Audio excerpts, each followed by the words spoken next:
Hello and welcome students. पिछले lecture में मैंने आपको dy बाई डी एक्स की ज्योमेट्रिक मीनिंग बताई थी। आज हम लोग ये जानेंगे कि अगर कोई function y is equal to f x जो है इस तरह से है कि वो अपनी वैल्यू को जो है चेंज कर रहा है, लगातार उसमें उतार चढ़ाव हो रहा है, उसमें अप्स एंड डाउन्स हो रहे हैं, तो ऐसी स्थिति में कभी वो मैक्सिमम वैल्यू अटेंड कर रहा है, कभी मिनिमम वैल्यू अटेंड कर रहा है। तो हम ये जानेंगे कि जब भी मैक्सिमम या मिनिमम वैल्यू अटेंड करेगा तो उसके लिए मैथमेटिकल कंडीशन क्या होगी, और वो जो मैक्सिमम या मिनिमम वैल्यूज़ हैं वो क्या होगी। दरअसल कई फिजिकल क्वांटिटीज फिजिक्स में आप देखोगे कि वो चेंज हो रहा है और वो कभी अपनी वैल्यू मैक्सिमम रख रहा होगा, कभी मिनिमम वैल्यू रख रहा होगा। तो वो मैक्सिमम या मिनिमम वैल्यूज़ के लिए कंडीशंस ऑब्टेन करनी पड़ेगी हमें। तो उसके लिए ये टॉपिक हमारा मैक्सिमा एंड मिनिमा जो है इसको आपको जानना पड़ेगा, जो डिफरेंशिएशन के कंसेप्ट पर बेस्ड है। ठीक है, तो मैं मान लो कि एक फंक्शन लेता हूँ y is equal to f x, इस तरह से कि y और x के बीच अगर मैं ग्राफ प्लॉट करूं तो सपोज करो कि ग्राफ इस तरह का कर्वीलिनियर ग्राफ आता है। ठीक है, अब इस ग्राफ में तुम देख रहे हो कि कुछ पॉइंट्स A, C, E ऐसे पॉइंट्स हैं जिनकी वैल्यू अपने नेबरहुड में मिनिमम है। अपने नेबरहुड में इनकी वैल्यू क्या है, मिनिमम है। अपने अड़ोस पड़ोस के मुकाबले इनकी वैल्यू जो है मिनिमम है। ऐसे ही पॉइंट्स B, D और F की बात करें तो इन पॉइंट्स पर जो वैल्यूज़ हैं फंक्शन की, वो y की जो वैल्यूज़ हैं वो अपने नेबरहुड में मैक्सिमम है। ठीक है, इन पॉइंट्स को हम लोकल मैक्सिमा पॉइंट्स कहते हैं। A, C, E local minima points हुए, B, D, E local maxima points हुए। तो इन मिनिमा या मैक्सिमा पॉइंट्स पर क्या कंडीशंस होंगे इन पॉइंट्स पर, ये हमारे लिए काफ़ी हेल्पफुल होगा। अगर हम ये जान जाते हैं तो आगे फिजिक्स के प्रॉब्लम्स को सॉल्व करने में काफ़ी मददगार होगा। ठीक है, तो इसे बहुत ही सीरियसली लीजिएगा और समझने की कोशिश कीजिएगा। तुम इन पॉइंट्स की विशेषता देखो, चाहे वो मैक्सिमा वाले पॉइंट्स हो या मिनिमा वाले पॉइंट्स, इन सभी पॉइंट्स पर अगर हम टेंजेंट्स ड्रॉ करें तो वो टेंजेंट्स जो हैं एक्स एक्सिस के पैरेलल होंगे, जिसकी वजह से इन टेंजेंट्स का जो स्लोप है जो कि dy by d x value के बराबर होगा इन सभी पॉइंट्स पर, तो वो स्लोप भी जीरो हो जाएगा, क्योंकि ये सभी टेंजेंट्स जो हैं एक्स एक्सिस के साथ जीरो एंगल बनाए हुए हैं। तो इनका स्लोप मतलब क्या, tan theta tan 0 degree is equal to 0 होगा, और यही टेंजेंट्स का स्लोप जो है इन पॉइंट्स पर dy बाई डी एक्स के वैल्यू के इक्वल होता है। तो इस तरह से हम देखते हैं कि सभी मैक्सिमा या मिनिमा वाले पॉइंट्स पर dy बाई डी एक्स की वैल्यू 0 होती है। ये हमारे लिए एक बड़ा इंपॉर्टेंट मैथमेटिकल कंडीशन मिल गया कि अगर कोई फिजिकल क्वांटिटी या कोई फंक्शन जो है अपनी वैल्यू को चेंज कर रहा हो, फ्लक्चुएट कर रहा हो, और कभी जब ये मैक्सिमा या मिनिमा वैल्यू अटेन करेगा तो उस समय dy बाई डी एक्स की वैल्यू जो है उन पॉइंट्स पर 0 होगी।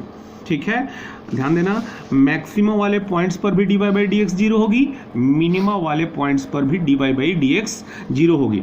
तो कंडीशन क्या आ गया हमारा फॉर मैक्सिमा और मिनिमा के लिए, at maxima and minima dy by d x is equal to 0।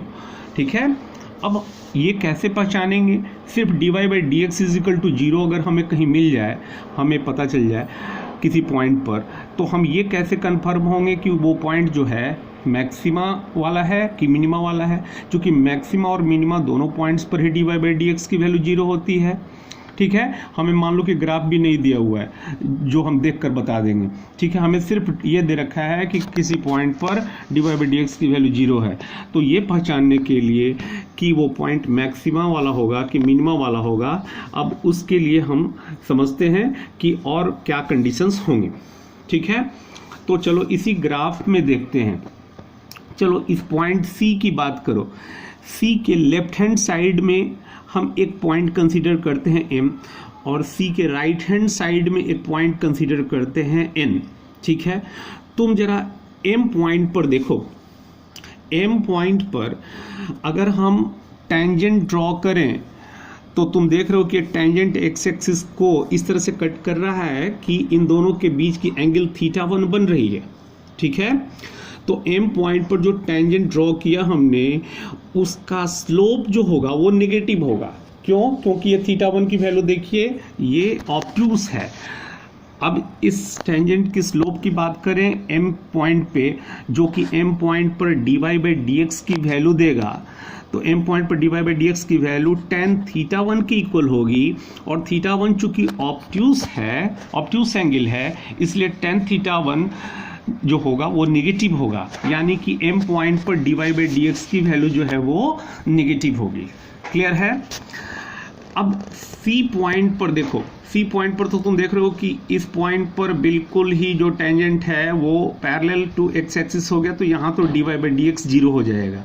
मतलब अगर हम m पॉइंट से हम आगे बढ़ें, c पॉइंट होते हुए n की ओर हम जाएं, तो m पॉइंट पर तुमने देखा जो कि c के लेफ्ट हैंड साइड में लाई करता है, यहाँ dy/dx की वैल्यू क्या है? नेगेटिव है। c पॉइंट पर एग्जैक्टली dy/dx 0 हो गया, तो वैल्यू इंक्रीज हुई या डिक्रीज हुई? नेगेटिव से 0 हो गई तो क्लियरली इंक्रीज हुई। अब चेक करते हैं c के राइट हैंड साइड में जो पॉइंट ग्राफ पर लाई कर रहा है n, जो अंडर कंसिडरेशन है, तो इस पॉइंट पर अगर हम एक टेंजेंट ड्रॉ करें, इस ग्राफ ये है, ध्यान देना, इस ग्राफ के n पॉइंट पर टेंजेंट ड्रॉ करें तो ये टेंजेंट तुम देखो, ये वाला एक्स एक्सिस के साथ θ2 एंगल बना रहा है, जो कि एक्यूट है। तो इस टेंजेंट का जो स्लोप होगा वो tan θ2 होगा, और जो कि पॉजिटिव होगा, यानी कि n पॉइंट पर dy/dx की वैल्यू क्या हो गई? पॉजिटिव हो गई। तो हमने ये देखा कि c पॉइंट के लेफ्ट हैंड साइड में एक पॉइंट m एग्जिस्ट करता है, तो वहाँ dy/dx नेगेटिव है। Exactly c point which corresponds to minima, यहाँ पर dy/dx 0 है, और इसके राइट हैंड साइड के एक पॉइंट n पर dy/dx की वैल्यू जो है पॉजिटिव हो गई। तो हम कह सकते हैं कि मिनिमा वाले जो भी पॉइंट्स हैं उनके लेफ्ट से राइट की ओर जब हम बढ़ते हैं भाया मिनिमा पॉइंट्स हो करके, ठीक है, तो dy/dx की वैल्यू जो है नेगेटिव से 0 होती है, फिर 0 से बढ़ के पॉजिटिव हो जाती है। मतलब कि dy/dx की वैल्यू कंटिन्यूअसली इंक्रीज हो रही होती है, ठीक है। m से इस कर्व पे होते हुए c होते हुए जैसे जैसे हम n की ओर आ रहे हैं, dy/dx की वैल्यू कंटिन्यूअसली इंक्रीज होती जा रही है। इसीलिए चेंज इन dy/dx जो होगा, इस c पॉइंट के अराउंड जो चेंज इन dy/dx होगा वो पॉजिटिव होगा। समझो चेंज इन dy/dx का मतलब क्या? n पॉइंट की dy/dx ज़्यादा है m पॉइंट के dy/dx के मुकाबले, तो चेंज इन dy/dx जब हम m से c होते हुए n तक जा रहे हैं तो final dy/dx at point n minus initial dy/dx at point m, ये डिफरेंस जो होगा ये पॉजिटिव होगा, यानी कि चेंज इन dy/dx की वैल्यू पॉजिटिव होगी। जब change in dy/dx about this minima point c positive होगी, तो the rate of change in dy/dx क्या होगा? वो भी पॉजिटिव होगा, ठीक है। तो मिनिमा वाले पॉइंट्स वो पॉइंट्स हैं जिन पॉइंट्स पर अगर हम dy/dx को एक बार और डिफ्रेंशिएट करें, यानी double differential of y calculate करें, तो वो पॉजिटिव आएगा हमेशा। d2y अपॉन dx2 ये पॉजिटिव होगा। d2y/dx2 क्या है? The rate of change in y, the rate of change in dy/dx है, ठीक है। तो हम देख रहे हैं कि मिनिमा वाले पॉइंट्स, चाहे वो c पॉइंट हो, e पॉइंट हो, a पॉइंट हो, या और भी जो भी मिनिमा वाले पॉइंट्स होंगे, उन सभी पॉइंट्स पर rate of change in dy/dx की वैल्यू पॉजिटिव होगी, यानी कि d2y/dx2 जो होगा वो पॉजिटिव होगा, d2y/dx2 पॉजिटिव होगा, ठीक है। तो दो कंडीशंस हमने ऑब्टेन कर लिए मिनिमम पॉइंट्स के लिए। वो सभी पॉइंट्स मिनिमा वाले पॉइंट्स होंगे किसी ग्राफ पर मौजूद या किसी गिवन फंक्शन के लिए, जिन पॉइंट्स के करस्पॉन्डिंग कंडीशन नंबर 1 dy/dx की वैल्यू 0 हो। कंडीशन नंबर 1 क्या हो गया? dy/dx 0 हो। ये तो मैक्सिमा के लिए भी होगा, लेकिन मिनिमा अगर वो पॉइंट्स है, मिनिमम वाला पॉइंट है, तो d2y/dx2 जो होगा वो पॉजिटिव होगा। d2y/dx2 क्या होगा? पॉजिटिव होगा। तो ये हो गया कंडीशन फॉर मिनिमा। पहला कंडीशन dy/dx शुड बी 0, दूसरा condition d2y/dx2 should be positive और ग्रेटर देन 0। ठीक है, अब ऐसे ही हम मैक्सिमा के लिए कंडीशन ऑब्टेन करने जा रहे हैं। इसी ग्राफ में आप देखो, चलो मान लो कि ये पॉइंट D, जैसा कि आप ग्राफ में देख रहे हो, ये पॉइंट D अपने नेबरहुड के पॉइंट्स के मुकाबले मैक्सिमम वैल्यू रखे हुए हैं, यानी कि ये एक लोकल मैक्सिमम वाला पॉइंट है। अब इसके बाईं ओर एक पॉइंट लेते हैं T और दाईं ओर एक पॉइंट लेते हैं K, just in its neighbourhood of D point. ठीक है, तो बाईं ओर के किसी पॉइंट T पर अगर हम टेंजेंट ड्रॉ करें इस ग्राफ के कर्व के, तो इस टेंजेंट के द्वारा एक्स एक्सिस के साथ बनाया एंगल θ3 जो होगा, तुम देख रहे हो कि ये एक्यूट है। तो T पॉइंट पर जो स्लोप होगा इस टेंजेंट का, वो स्लोप क्या होगा? पॉजिटिव होगा, यानी कि T पॉइंट पर dy/dx की वैल्यू क्या होगी? पॉजिटिव होगी। ठीक है, और ये D point which corresponds to maxima, यहाँ तो साफ दिख रहा है कि टेंजेंट जो है पैरेलल टू एक्स एक्सिस है, तो यहाँ तो dy/dx 0 हो गया। तो ये बताओ T से D की ओर हम बढ़े लेफ्ट टू राइट बाया दिस मैक्सिमा पॉइंट, तो क्या हुआ dy/dx की वैल्यू का? dy/dx की वैल्यू जो है पहले तो पॉजिटिव थी, अब यहाँ पर 0 हुई है, मैक्सिमा पर पहुँचने पर 0 हुई है। देखते हैं राइट हैंड साइड के किसी पॉइंट K तक पहुँचते पहुँचते इसकी वैल्यू क्या हो रही है। तो राइट हैंड साइड के किसी पॉइंट K पर अगर हम एक टेंजेंट ड्रॉ करें, तो तुम साफ दिख रहा है यहाँ पर ग्राफ में कि ये टेंजेंट जो है θ4 एंगल बनाएगा, और ये θ4 क्लियरली जो है ये ऑब्ट्यूस एंगल है। तो θ4 जब ऑब्ट्यूस होगा तो K पॉइंट पर ड्रॉ किया गया टेंजेंट के द्वारा उसके द्वारा बनाया गया एंगल जो एक्स एक्सिस के साथ ऑब्ट्यूस होगा, तो इसका स्लोप क्या हो जाएगा? tan θ4 जो होगा वो जाहिर सी बात है वो नेगेटिव होगा, क्योंकि ऑब्ट्यूस एंगल की जो टेंजेंट है वो क्या होती है? नेगेटिव होती है, यानी कि K पॉइंट वही dy/dx की वैल्यू होगी। तो K पॉइंट पर dy/dx जो है नेगेटिव हो जाएगा।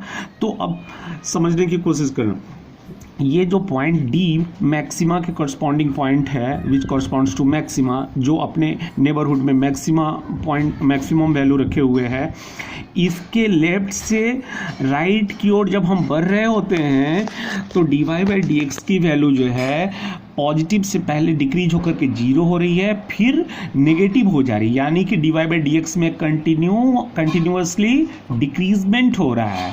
जब dy/dx डिक्रीज हो रही है about this point D which corresponds to maxima, ठीक है, तो हम कह सकते हैं कि चेंज इन dy/dx जो होगा वो नेगेटिव होगा।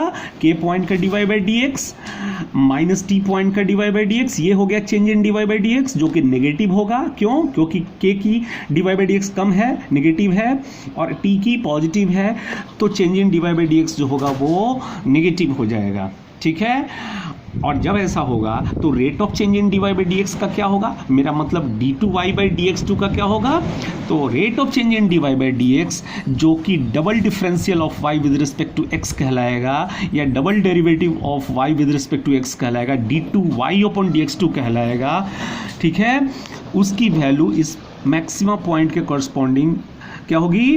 वो नेगेटिव आएगी। ठीक है, क्यों? समझ गए होगे। ठीक है, तो ये हमारा कंडीशन हो गया corresponding to the point which is maximum. ठीक है, तो कंडीशन फॉर मैक्सिमा क्या हो गया हमारे लिए? मैक्सिमा वो पॉइंट है जहां पर dy/dx तो 0 होगा ही होगा। ठीक है, और दूसरी बात कि यहाँ पर d2y/dx2 यानी कि rate of change in dy/dx, ध्यान देना, ये dy/dx तो rate of change in y with respect to x है, और d2y/dx2 क्या है? ये rate of change in dy/dx है। ठीक है, ये d2y/dx2 जहाँ पर नेगेटिव आ जाए, लेस देन 0 हो जाए, तो हम समझेंगे कि जिस पॉइंट पर भी ऐसा होगा जहाँ dy/dx 0 हो जाए, d2y/dx2 लेस देन 0 हो जाए यानी नेगेटिव हो जाए, that point must corresponds to maxima. ठीक है, तो इस तरह से हमने कंडीशंस ऑब्टेन कर लिए मिनिमा और मैक्सिमा पॉइंट्स के लिए। ठीक है, तो मैं समराइज कर दूं फिर से, मैक्सिमा या मिनिमा दोनों पॉइंट्स पर dy बाई डी एक्स की वैल्यू हर हालत में 0 होगी।